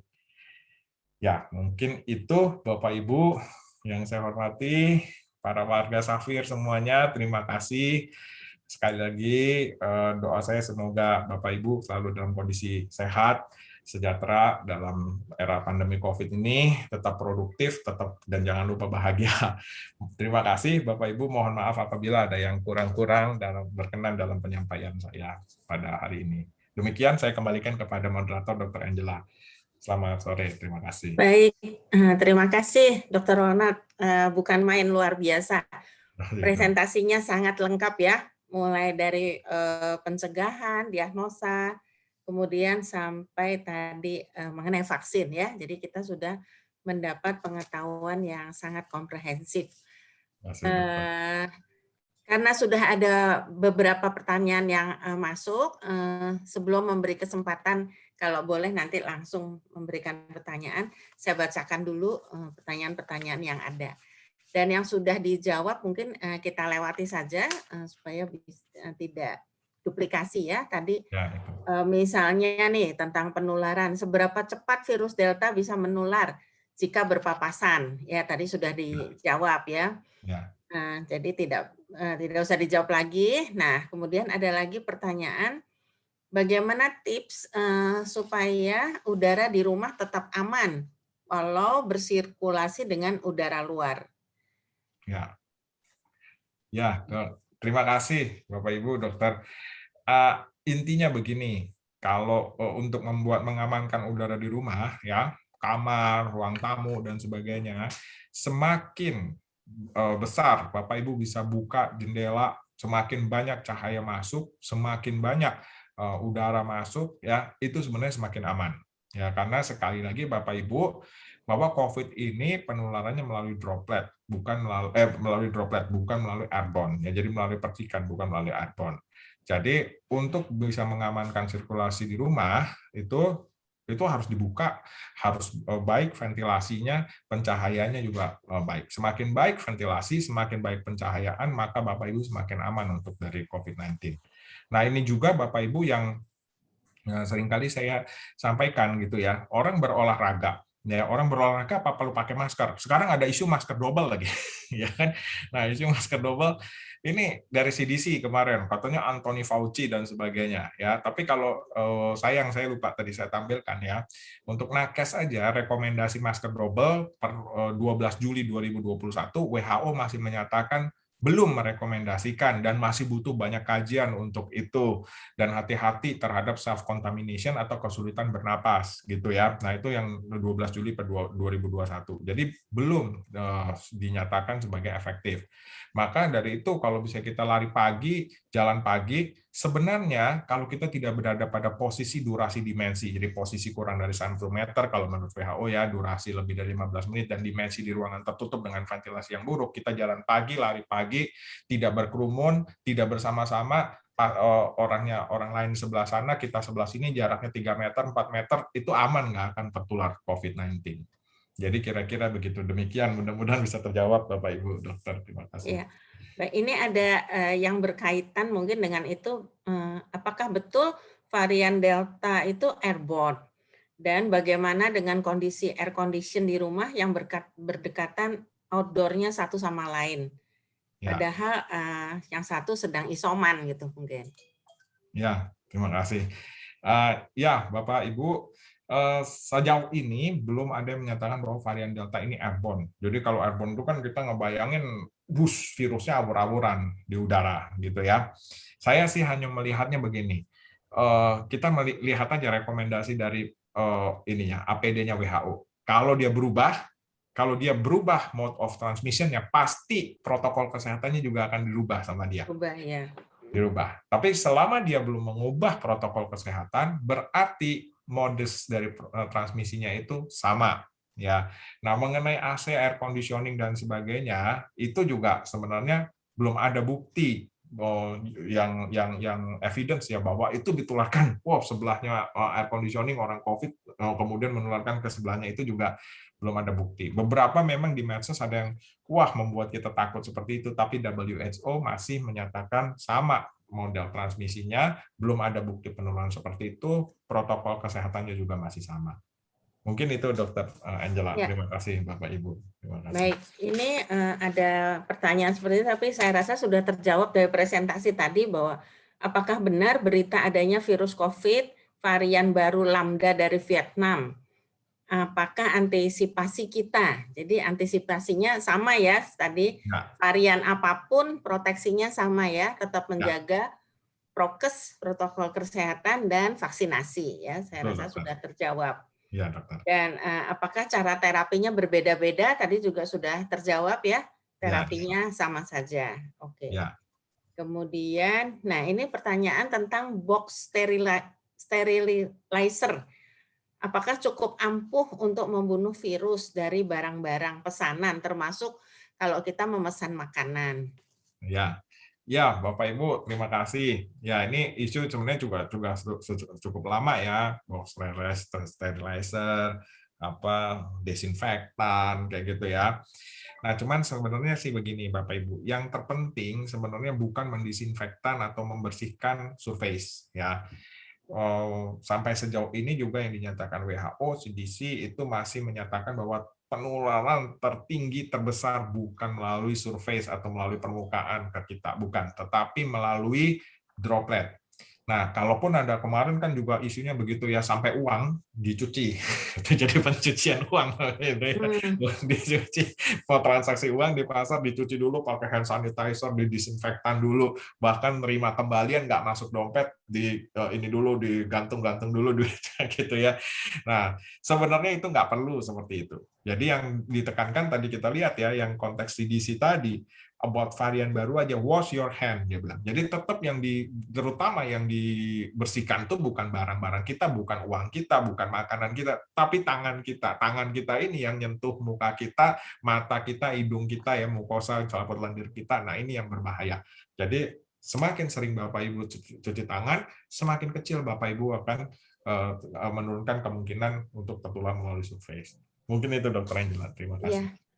Baik, itu tadi kelompok pertanyaan tentang penularan dan pencegahannya. Kemudian sekarang tentang diagnosa tadi ya. Dr. Ronald sudah menyampaikan ya tentang antigen dan PCR. Nah, ini ada pertanyaan. Alat-alat dan obat-obat apa saja yang diperlukan untuk deteksi dini? Ya, terima kasih Bapak Ibu. Jadi gini, kalau alat-alat untuk deteksi dini ya Bapak Ibu, saya tetap menyarankan ya, paling kita bisa gunakan PCR gitu. Jadi tetap kita sesuai aja dengan yang digariskan dengan WHO atau dengan Kementerian Kesehatan gitu ya. Sebab kalau misalnya kita lihat rekomendasi dari FDA tadi, kalau misalnya antigen, oke, boleh nggak sih kita pakai antigen? Ya boleh aja. Tapi kalau hasilnya negatif, hati-hati loh, belum selesai tugas kita. Kelihatannya mesti harus konfirmasi dengan PCR gitu ya. Nah, ini kan mungkin pertanyaan ini mungkin kaitannya kalau kita punya asisten rumah tangga nih ya Dok ya, gitu ya. Yeah. Kita punya asisten rumah tangga gimana nih? Baru datang dari kampungnya, misalnya kan kita juga nggak tahu dia gimana ya. Nah, saya sering menyarankan Bapak Ibu, kalau ada asisten rumah tangga yang demikian, datang ke rumah kita, PCR dulu aja. Gitu. Nah, PCR. Kalau misalnya dia negatif, ya, Nah, ini PCR juga kadang-kadang juga kan tetap ada ininya ya, errornya juga ya. Ini mohon izin ya Dokter Angela ya, saya bukan mikrobiologis. Kalau ada yang kurang Ya sama boleh aja diupdate. ya. Boleh diupdate nih dokter. Ya ini sebenarnya bukan ranah saya, ranah Dokter Angela, tapi saya hanya mewakilkan aja kalau salah mohon diupdate aja dokter. Nah, jadi PCR ini kan sebenarnya kadang-kadang kalau dia loadingnya masih kecil, ya materi genetiknya bisa nggak terdeteksi. Kadang-kadang ada pasien yang kayak gitu memang dalam praktek klinis sehari-hari, tahu-tahu dia timbul gejala, tadinya 4 hari yang lalu masih negatif, sekarang jadi positif, suka kayak gitu. Nah, saran saya nih Bapak Ibu, kalau misalnya ada asisten rumah tangga yang baru datang dari kampungnya, PCR. Kalau dia negatif, saya tetap menyarankan, karena kita nih crowded dan pandemi banget ya, tetap menyarankan di rumah dia gunakan masker 2 minggu lah paling nggak, gitu ya. Terus jangan dekat-dekat ya dengan dia, bicara pas sebenarnya jangan dekat-dekat. Setelah lepas dari 2 minggu tidak bergejala, PCR negatif, nah udah mungkin boleh lepas biasa lagi, tapi tetap dengan kewaspadaan ya. Hati-hati juga, kadang-kadang kan belanja sayur, belanja apa, kadang-kadang lengah tuh dia, gitu. Iya. Ya. Nah itu tipsnya. Jadi tetap PCR Bapak Ibu kalau terbaik ya untuk diagnosis. Kedua, obat-obatan apa? Nah, ini mungkin Dokter Angela sedikit ya, Bapak Ibu. Jadi itu gini, saya jelasin sedikit prosesnya ya, Bapak Ibu ya. Ketika orang kena COVID nih ya gitu ya, positif nih gitu kan, PCR-nya positif. Nah, ini saya coba bedah jalan pikirannya si dokter nih ya. Si dokter akan mikir gini, oh Bapak Ibu positif ya. Kita lihat deh, Bapak Ibu positif ini berat atau ringan, gitu kan? Nah, dilihatnya dari mana? Nomor satu, kalau untuk komunitas awam, ya juga untuk dokter, nomor satu tuh keadaan pasiennya, gitu. Keadaan pasien tuh apa yang dilihat biasanya? Satu, gejalanya, Bapak Ibu ya. Gejala tuh apa? Dia ada sesak napas nggak? Atau ada kebiruan nggak di mulut, di ininya lidahnya? Atau misalnya ada penurunan kesadaran, ngomongnya jadi ngaco-ngaco misalnya. Nah, itu kan kelihatan tuh, itu berat tuh, keadaan umum satu. Kedua, kalau ini semua susah atau belum ada, dilihat coba frekuensi nadinya. Nah, biasanya nadinya sekitar 80, 60, 100 kan orang normal. Kalau nadinya jadi 110, 120, 115, padahal dia nggak olahraga, hati-hati nih, dia mulai kekurangan oksigen. Jadi jantungnya cepat duk duk duk duk duk. Nah, yang kedua frekuensi nadi. Yang ketiga, Bapak Ibu, itu dari frekuensi nafas. Bisa dilihat. Normal orang sekitar 16 sampai 20, 24 lah mungkin masih oke. Di atas itu udah frekuensi nafasnya cepat. Nomor 4, dilihat dari saturasi oksigen. Nah, ini Bapak Ibu, kalau misalnya Bapak Ibu sekarang di era pandemi COVID seperti ini, sangat baik, apalagi misalnya kita isoman, sangat baik punya pulse oximetry sendiri yang ditaruh di jari itu. Nah, dilihat tuh saturasi normal 95 sampai 100%. Nah, jadi kalau misalnya ada salah satu dari 4 tadi ini, keadaan umum ya klinisnya, ada penurunan kesadaran, nafasnya sesak apa enggak, pada biru apa enggak misalnya, kemudian frekuensi nadi, frekuensi napas, dan saturasi. Kalau ada salah satu, nah itu tandanya memang ada perburukan dari COVID. Tapi kalau misalnya dia tidak ada perburukan, normal semua, dari 4 tanda itu nggak ada, maka isoman aja, nggak masalah. Berarti ringan. Kalau ringan, tipsnya apa? Kurangi penggunaan banyak obat, Bapak Ibu. Jadi, kayak asitromisin, hidroksikloroquine, oseltamivir itu bukan obat COVID, sebenarnya obat untuk influenza, bukan obat untuk COVID. Itu nggak perlu. Kalau saya lihat sekarang mulai dimarginalkan. Yang harus dia lakukan apa begitu isoman? Istirahat cukup, makan cukup, nutrisi cukup, positive thinking, jangan pesimis, jangan terlalu banyak terpengaruh sama medsos, kemudian konsumsi vitamin, boleh vitamin D, vitamin C, zinc ya, kemudian obat-obat simptomatik, obat batuk kalau batuk, obat demam kalau demam. Udah itu aja. Sampai ending isolasi sesuai CDC tadi. Kalau gejala ringan 10 hari plus 24 jam tadi. Gitu. Nah, kecuali kalau gejala berat ya Bapak Ibu ya, kalau ternyata di rumah ini, wah amit-amit misalnya isolasi ada 4 gejala ini, atau ada salah satu atau salah 2 misalnya, langsung berobat ke dokter di situ. Nah, di rumah sakit itu nanti akan ditata laksana. Jadi pembagiannya seperti itu kira-kira COVID. Begitu dokter, terima kasih dok. Mudah-mudahan terjawab Bapak Ibu. Baik, terima kasih sudah terjawab ya. Nah, ini juga banyak yang dibicarakan orang nih tentang nilai CT. Ya, dokter. Bagaimana mengetahui nilai CT tinggi itu sudah hampir sembuh, sudah hampir negatif, atau malah baru mau turun? Dan apakah nilai CT di atas 35 itu masih berpotensi menularkan, walaupun sudah sakit 14 hari? Ya, terima kasih Bapak Ibu, Dr. Angela. Terima kasih. Saya coba jawab ya, Dok ya. Iya. Nah, jadi Bapak Ibu dokter gini, sampai sejauh ini ya belum ada satu dokumentasi atau evidence yang menghubungkan antara city value dengan keberatan severitas penyakit. Belum ada. Jadi artinya gini, kalau city value-nya rendah itu pasti penyakitnya berat. Oh, makin tinggi city value-nya nanti penyakitnya makin ringan. Atau kalau orang yang city value-nya tinggi, penyakitnya ringan aja, lo jangan takut deh. Nah, belum ada tuh yang menyatakan bahwa city value tinggi rendahnya city value berkaitan dengan berat ringannya penyakit. Satu, itu belum ada. Kedua, Bapak Ibu, juga belum ada yang menyatakan bahwa tinggi rendahnya city value berkaitan dengan resiko penularan. Jadi artinya, oh kalau city value-nya kurang dari sekian, itu lebih menular. Kalau city value-nya tinggi, ini aman, nggak menular. Nggak ada itu. Nah, kenapa demikian, Bapak Ibu? Karena city value itu apa sebenarnya? Ya, city value itu sebenarnya adalah amplifikasi penggandaan gitu ya. Jadi amplifikasi atau penggandaan. Jadi apa yang digandakan? Yang digandakan itu adalah materi genetik. Nah, ini saya kasih ilustrasi aja. Mohon maaf kalau saya kurang tepat nih, Dr. Angela ya. Saya ini dulu kulonon dulu nih gitu. Nah, ini saya gambarkan seperti ini ya kira-kira. Jadi itu gini, kalau Bapak Ibu sekarang melihat saya sebagai Ronald ya, saya ada kepalanya, saya ada tangannya, saya ada badan, ada kaki gitu ya. Nah, si PCR ini dia nggak bisa ngelihat Ronald sebagai yang utuh, sebagai Ronald satu orang badan dari kepala sampai kaki. Oh, ini ada si Ronald nih, nggak bisa. Dia hanya bisa ngelihat penyusunnya si Ronald ini, bahan-bahan penyusun Ronald ini. Melihat apanya? Oh, kepalanya ada nih, tangannya ada, badannya ada, kakinya ada. Nah, begitu si virus ini hidup, kemudian dia mati. Nah, ini ya maaf ya, ilustrasi aja. Ini mental-mental nih, kepalanya ke sana, badannya ke sini, ke tangannya ke sini. Nah, di sini begitu kalau misalnya keambil, pas dia loading dari kepalanya itu tinggi gitu ya, kepala nih, positif tuh, city value-nya positif lagi dengan city value sekian. Padahal cuma kepalanya doang, udah nggak hidup lagi virusnya. Gitu. Jadi cuma bangkai-bangkainya. Nah, maka dari itu Bapak Ibu, sebenarnya sih kembali kepada pertanyaan tadi, kita tidak perlu mempersoalkan sebenarnya. Oh, kalau city value saya 38, ini city value-nya ini apakah memang baru infeksi, masuk kemudian nanti virusnya berkembang makin lama makin turun city value-nya, atau memang saya udah di penghujung? Nah, itu nggak usah dipermasalahkan. Yang harus kita lihat adalah yang disampaikan WHO tadi. Begitu Bapak Ibu terdeteksi dengan PCR positif pada city value berapapun yang dinyatakan, begitu pertama kali positif, maka betul di situ langsung diobati, dievaluasi, diisolasi sebagai pasien COVID. Ya kan? Nah, setelah itu kita lihat gejalanya ringan atau berat. Kalau dia gejalanya ringan, berarti Bapak Ibu mungkin bisa isoman. Dilihat dari mana? Klinisnya 4 itu kalau untuk masyarakat awam ya.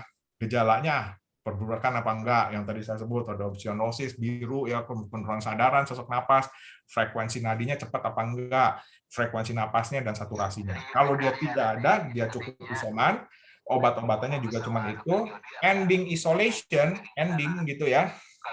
Selesai isolasi sebenarnya dalam kondisi demikian tidak perlu memeriksa PCR lagi. Nah, jadi seperti itu. Jadi nggak perlu dipermasalahkan sebenarnya apakah itu city value-nya baru atau city value yang lama. Jangan-jangan dia berkembang, nggak perlu. Karena memang nggak ada studi yang menghubungkan itu. Dan begitu PCR positif, langsung dinyatakan COVID pertama kali. Bahwa dia sembuh, itu PCR harus negatif, tidak ada pernyataan demikian sebenarnya. Mungkin sih itu, Dr. Angela. Masih berdua. Ya, terima kasih Dr. Ronald. Ya, tadi saya juga setuju tuh tentang CT ya. Jadi kita jangan terlalu terpaku pada CT ya. Dokter saja kadang-kadang belum tentu bisa menginterpretasikan. Apalagi kalau kita sebagai orang biasa ya tanya CT-nya berapa sih? Kadang-kadang ada juga yang tanya hasilnya negatif itu CT saya berapa gitu. Jadi berarti dia tuh kan nggak ngerti ya sebetulnya. Ya.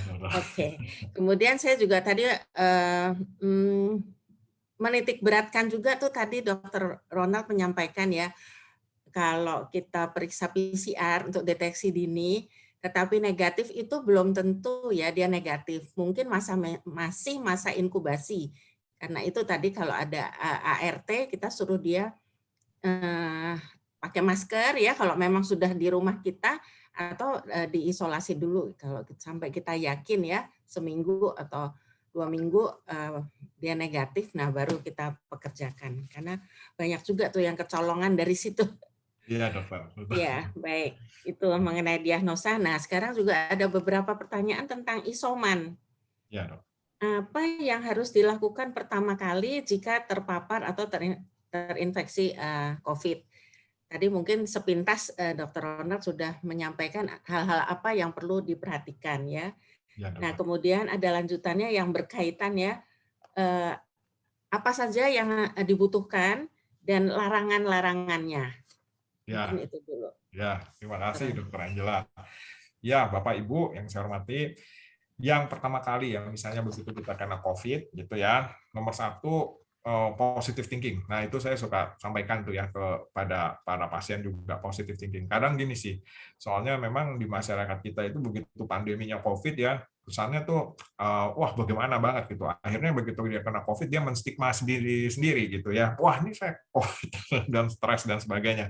Apalagi yang sering kejadian juga di lapangan kan kayak gitu ya Bapak Ibu ya. Wah, datanglah WA dari teman, dari saudara sepupu lah, dari segala macam yang mungkin sih maksudnya baik gitu ya, tapi malahan bikin kita jadi stres. Nah, maka saya nomor satu positive thinking dulu begitu kena COVID, sementara putus hubungan sama medsos, jangan pesimis ya, pergi ke dokter nanti akan dilihat ini memang COVID-nya memang ringan atau berat. Kalau rata-rata sih sebenarnya COVID itu ringan sebenarnya ya. Jadi kalaupun misalnya dia ringan, Bapak Ibu akan diminta isoman dengan macam-macam obat. Nah, tadi sudah saya sampaikan Bapak Ibu yang diberikan umumnya sebaiknya itu aja, cukup tidur, cukup makan, nutrisi, vitamin, konsumsi, sama simptomatik. Simptomatik itu obat-obatan penurun gejala. Jadi kalau demam ya paracetamol, kalau misalnya batuk ya minum obat batuk gitu. Nah, cuman itu aja sebenarnya Bapak Ibu. Sampai nanti lewat isolasi, terpenuhi klinisnya bagus, keadaan umumnya baik, harinya juga sesuai, Bapak Ibu boleh ending isolasi. Nah, itu kalau yang apa namanya tuh isoman gitu ya. Nah, kalau sampai kondisinya memang berat, ya memang harus dirawat di rumah sakit. Nah, ini juga tapi seringkali kalau dirawat rumah sakit saya suka bilang juga nih dok, karena ada juga yang dirawat rumah sakit kan keluarganya minta video call tuh karena dirawatnya di bangsal, pasiennya nggak boleh masuk. Lah itu di video call juga ditakut-takutin, itu malahan jadi besoknya jadi takutan pasiennya gitu, dok ini kata keluarga saya begini begitu. Jangan ya kan, justru harus dibangun ininya mentalitasnya di rumah sakit pun gitu ya Bapak Ibu. Ya ini sih dari dibalik layar COVID gitu ya, behind the scene-nya COVID itu banyak sekali peristiwa-peristiwa yang memang ya kadang ya kita sebagai dokter kadang kita happy ya, puas gitu ya bisa nolongin orang, tapi juga ada peristiwa-peristiwa di mana kita sedih gitu ya. Ya jujur aja memang ya yang lebih serem itu kalau misalnya pasiennya itu dalam kondisi jelek-jelek. Nah itu kita kadang-kadang aduh sebagai dokter keluarga nanya ayo dok apalagi ya. Nah, cuman Bapak Ibu dokter, kalau kita bandingkan antara yang happy dengan yang suka dukanya, lebih banyak sukanya. Pasien itu lebih banyak sembuhnya, gitu. Jadi artinya pesannya di sini apa? Saya melihat kenapa pasien itu jatuhnya ke dalam kondisi yang jelek. Seringkali dia late diagnosis. Ya, late diagnosis itu begini, mengabaikan batuk pilek, sakit tenggorokan, dia cuekin aja, dia nggak pergi ke dokter. Padahal sebenarnya urusannya lain tuh Bapak Ibu. Kalau dulu Bapak Ibu sebelum pandemi COVID batuk pilek itu ya udah flu biasa dikasih vitamin, suruh istirahat gitu ya. Beli OBH.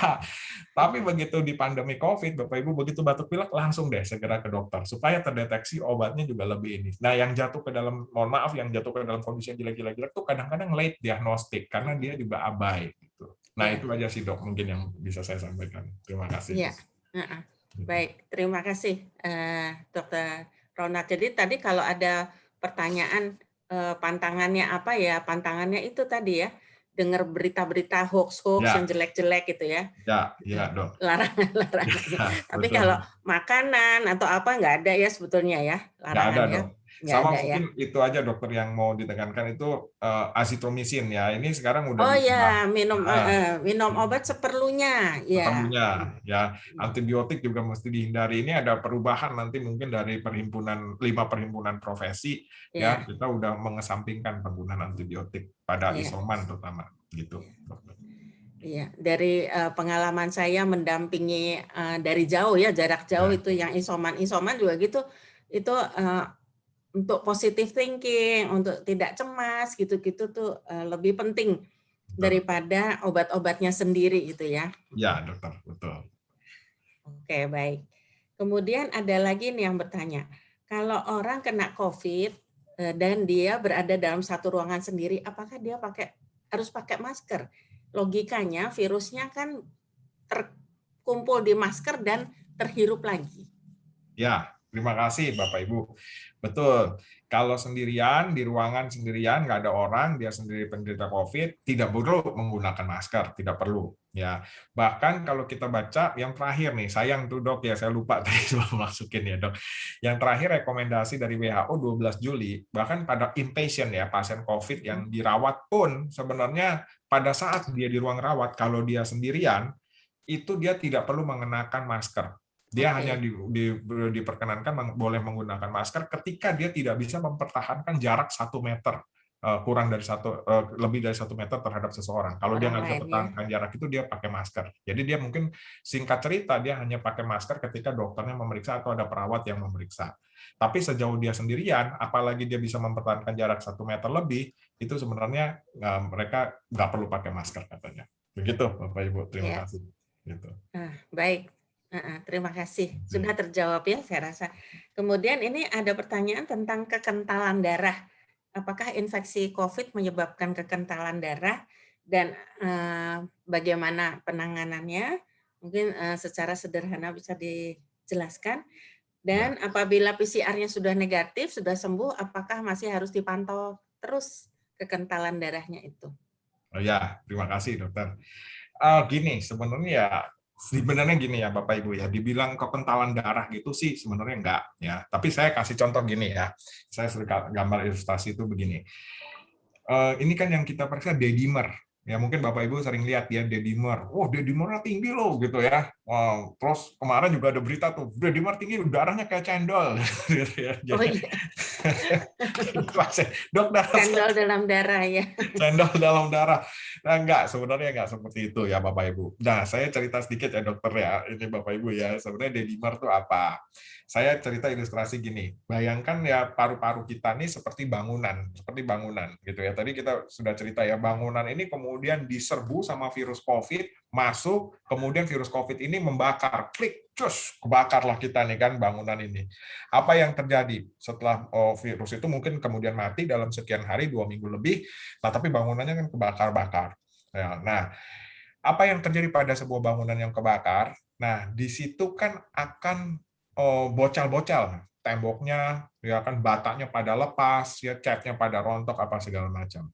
Nah, badan kita sebenarnya mempunyai usaha untuk self healing. Jadi dia berusaha memperbaiki. Artinya dia berusaha menambal bata yang bocel-bocel, cat yang bocel itu ditambal semua. Gitu kan. Ditambalnya dengan apa? Kalau istilah kedokteran itu dengan fibrin gitu ya, dengan ditambal itu semua. Nah, tetapi Bapak Ibu, ini kan gedung juga masih terbakar nih gitu ya. Nah, ini tambalan-tambalan ini pecah, plok, semennya pecah-pecah semua. Itu yang disebut D-dimer gitu ya. Nah, itu yang kita sebut sebagai fibrinogen degradation product namanya FDP, itu namanya D-dimer. Maka dari itu dia pecahan-pecahan dari semen ini yang menyebabkan D-dimernya tuh tinggi. D-dimer itu sebenarnya pecahan-pecahan itu. Nah, makanya supaya pecahan ini jangan nyumbat-nyumbat, dikasihlah obat untuk mereduksi atau mengencarkan pecahan-pecahan ini. Nah, kira-kira begitu. Jadi memang menjadi penting untuk diperiksa D-dimer. Bahkan memang pada pasien isoman tadi Bapak Ibu dokter, saya agak lupa ya. Anjuran saya tetap bisa diperiksa ke lab D-dimernya. D-dimer ya, tetap penting ya diperiksa. Penting untuk diperiksa. Nah, apakah D-dimer ini bisa turun atau baik sendiri? Bisa. Setelah COVID-nya nanti mereda, gitu ya, gedungnya yang kebakaran hilang, Nah, ini kan akan nempel lagi, rekat lagi. Dia nggak akan pecah-pecah lagi. Kebakarannya kan udah hilang gitu ya. Dedimernya nanti akan turun sendiri. Tapi memang Bapak Ibu yang bisa kita prediksi itu berapa lama dedimer turun. Sebab kalau di lapangan gitu ya dokter ya, itu ada macam-macam orang. Ada orang yang setelah jadi penyintas sudah jerat, seminggu kemudian udah normal, aman, damai, sentosa, dedimernya turun.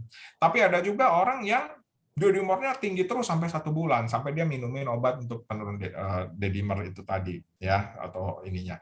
Nah, tapi itu nggak jadi masalah, Bapak Ibu, ya. Artinya itu bukan suatu hal yang jadi masalah gimana. Sejauh itu bisa dipantau, bisa tidak lepas dari pengawatan dokter, dan Bapak Ibu bisa mengkonsumsi obat, itu resikonya jauh lebih rendah. Mungkin itu. Baik. Terima kasih. Terima kasih. Baik. Nah, sekarang kita berlanjut pada makanan virus. Makanan virus konon adalah gula.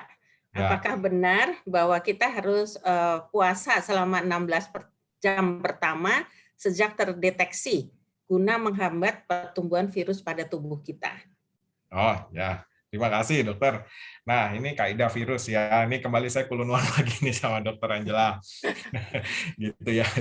Bapak Ibu, nah gini. Sebenarnya kan gini ya, kita harus membedakan antara virus dengan bakteri, gitu ya. Saya tuh seringkali gini, mungkin ilustrasinya itu saya seringkali menggunakan komputer, gitu ya. Kalau komputer kan ada software, ada hardware, gitu ya. Jadi software itu programnya, kemudian hardware itu perangkatnya. Kalau bakteri itu udah lengkap tuh Bapak Ibu, software sama hardware-nya. Jadi ting dia udah on, udah nyala tuh, gitu. Ya kan dia hidup gitu. Makanya dia sebagai organel sebagai mikroorganisme yang hidup karena udah lengkap organel-organelnya itu udah di semua. Nah itu kuman. Tapi kalau virus enggak loh Bapak Ibu. Jadi virus itu dia cuman software aja, nggak ada hardware-nya. Jadi cuman software aja. Programnya doang. Nah, hardware-nya dia pakai apa? Komputernya, perangkatnya dia pakai apa? Pakai sel di dalam badan kita sendiri gitu. Jadi dia begitu masuk, plok, dia ngerubah tuh, dia punya program sel kita dirubah sama dia jadi sakit sel kita. Itu virus. Gitu. Nah, si virus ini sebenarnya software. Artinya apa? Kalau kita lihat ya, ini saya pikir-pikir sendiri, mungkin mohon izin kalau saya salah ya dokter. Saya kalau ditanya ya, sebenarnya virus itu sebenarnya makhluk hidup atau makhluk mati? Virus itu cuman sebenarnya kan asam nukleat aja. Dia berupa asam nukleat. Dia hanya berupa asam nukleat, dia hanya program. Begitu asam nukleat ini masuk, asam loh, dia itu asam, bukannya apa? Asam. Begitu asam nukleat ini masuk, plok, masuk ke dalam sel manusia, baru dia bikin rusak tuh. Gitu. Makanya Bapak Ibu sering dengar istilahnya virus komputer. Virus komputer itu karena kerjanya sama. Merusak komputer.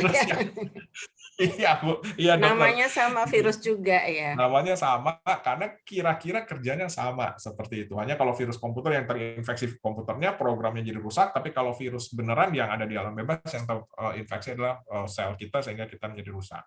Nah, terkait dengan pertanyaan Bapak Ibu tadi, apakah memang virus ini makanannya gula? Sebenarnya saya rasa sih tidak ya. Saya rasa sih tidak. Ya itu juga sebenarnya semacam konten yang nggak jelas. Secara evidence juga, apakah puasa 6 jam akan memperbaiki? Itu juga tidak. Nggak ada. Tidak ada. Ya, bahkan disarankan ketika Bapak Ibu isoman terkena virus COVID misalnya, jangan dipuasakan, nutrisinya harus baik, justru lengkap. gizinya harus baik ya. Betul, gitu dok. Terima kasih. Ya. Gitu, dokter. Gitu. Kemudian ini tentang saturasi tadi sudah terjawab ya sebetulnya kapan saturasi berbahaya kena paru-paru tadi di bawah 95% ya berarti karena yang baik adalah 95 sampai 100%. Ya, kemudian bila paru-paru sudah fibrosis dan gerak sedikit langsung sesak, bagaimana cara mengatasinya? Oh ya, terima kasih. Terima kasih Bapak Ibu. Ya, itu kita memang mengenal dulu ya, sekarang pun ya. Jadi dari kita mengenal ada istilahnya long COVID namanya ya. Mungkin Bapak Ibu pernah dengar ya, namanya long COVID. Ya, tetapi memang ada beberapa ahli kurang setuju dengan istilah long COVID karena kalau long COVID itu seolah-olah menyatakan bahwa secara pasti virus COVID-nya masih eksis di dalam badan kita. Ya, nah beberapa ahli kemudian mengganti istilah long COVID ini menjadi post acute sequel on COVID-19 atau PASC namanya. Ya, nah jadi itu suatu kondisi di mana terjadi fibrosis tadi, di mana terjadi suatu kondisi paus radang ya, sehingga di gelembung paru itu ya, itu dia belum bisa kembali dengan baik. Nah, ini yang akhirnya memang menurunkan kadang-kadang kapasitas paru, orang yang beraktivitas sedikit mungkin malah jadi sesak. Jadi ada yang namanya sequel, jadi artinya sisa, bukan karena COVID-nya masih ada, bukan karena virus COVID-nya masih ada, tapi karena memang gejala sisa. Nah, apa yang harus dilakukan? Tidak ada obat khusus, Bapak Ibu, memang di sini untuk mengatasi ini. Yang harus dilakukan biasanya kita lakukan fisioterapi ya. Nah, di fisioterapi itu seringkali kalau teman-teman di dokter rehab medik seringkali menyarankan posisi proning position ya. Nah, itu bisa diikuti program-program seperti itu, kira-kira gitu dokter, Bapak Ibu. Terima kasih. Baik, terima kasih. Masih ada pertanyaan yang berikutnya tentang vaksin. Ya, dokter. Ya, apakah benar setelah vaksin Sinovac malah menambah keganasan virus jika terinfeksi lagi? Oh ya. Kenapa sudah pernah COVID 3 bulan kemudian sudah divaksin bisa terinfeksi lagi? Ya. Itu pertanyaannya. Terima kasih dokter. Ya, mau vaksin Sinovac, AstraZeneca, J&J atau apa yang Moderna, Pfizer segala macam, sampai saat ini belum ada yang menyatakan bahwa itu bisa membuat virus COVID lebih ganas ya. Tidak, itu juga saya kira mungkin harus disaring tuh. Hoax, jangan-jangan ya. Hoax. Justru kan tujuannya vaksin. Ini yang Prof. Nidom itu sepertinya nih. Oh iya dokter. Ya itu mungkin harus kita agak saring lagi ya informasi itu mungkin terkait dengan ini ya apa namanya ADE itu ya mungkin isu-isu kayak gitu ya. Nah tapi tidak demikian Bapak Ibu ya. Singkat cerita justru kok divaksin ini kan justru tujuannya kan meningkatkan imun, tujuannya justru untuk menurunkan severitas kalau kita terkena, tujuannya justru membuat kita kebal gitu kan supaya nggak terinfeksi. Jadi kalau dia membuat menjadi lebih ganas sih tidak gitu ya. Nah, tadi apa dokter punten yang kedua dokter? Sudah kena COVID, oh ya, kemudian 3 bulan divaksin masih bisa terinfeksi lagi. Ya, betul. Jadi kalau misalnya dia infeksi pasca vaksin pun itu jangan langsung lepas protokol kesehatan karena memang kita kan nggak tahu nih kita termasuk yang imun apa yang tidak imun. Juga imun itu juga berapa banyak antibodi yang protektif juga belum jelas gitu ya. Nah jadi programnya adalah sekarang spread out dulu, menyebarkan vaksin dulu seluas-luasnya ya sampai tercapai herd immunity, tercapai angka yang dihitung tadi seperti itu, baru mungkin nanti dia bisa turun ininya. Jadi kira-kira seperti itu. Jadi tetap setelah divaksin, Bapak Ibu tetap waspada. Kemungkinan bisa kena lagi masih ada, ya kan? Gitu. Imun juga bisa, tapi terkena lagi masih ada. Terkena lagi bisa berat nggak? Masih bisa, tapi kemungkinan mudah-mudahan tidak sampai berat. Gitu. Ya, itulah tujuannya vaksin ya, dokter ya. Ya. Oke. Kemudian, nah ini. Setelah 6 bulan, tadi sudah sedikit disinggung juga ya, Dokter Ronald ya. Apakah kita boleh menerima vaksin merek yang berbeda dari vaksin yang kita terima sebelumnya? Tadi sebenarnya sudah dijawab, kita urusin vaksin pertama, kedua dulu, vaksin ketiganya. Tapi pertanyaan itu apakah boleh merek yang berbeda? Ya, terima kasih dokter, Bapak Ibu. Ini pun sebenarnya belum ada satu kajian ya, gitu. Jadi memang WHO sampai sekarang juga belum memberikan satu evidence bahwa divaksin dengan merek yang berbeda atau dengan yang sama atau boostering vaksin ketiga misalnya, bagaimana efektivitasnya, apakah ini belum ada satu pengkajian. Demikian juga kalau misalnya, misalnya vaksinnya Sinovac nih ya 2 minggu, tapi vaksin pertama pakai Sinovac, keduanya udah deh pakai AZ aja, apakah? Nah ini juga belum ada kajian. Nah untuk komunitas Bapak Ibu yang disarankan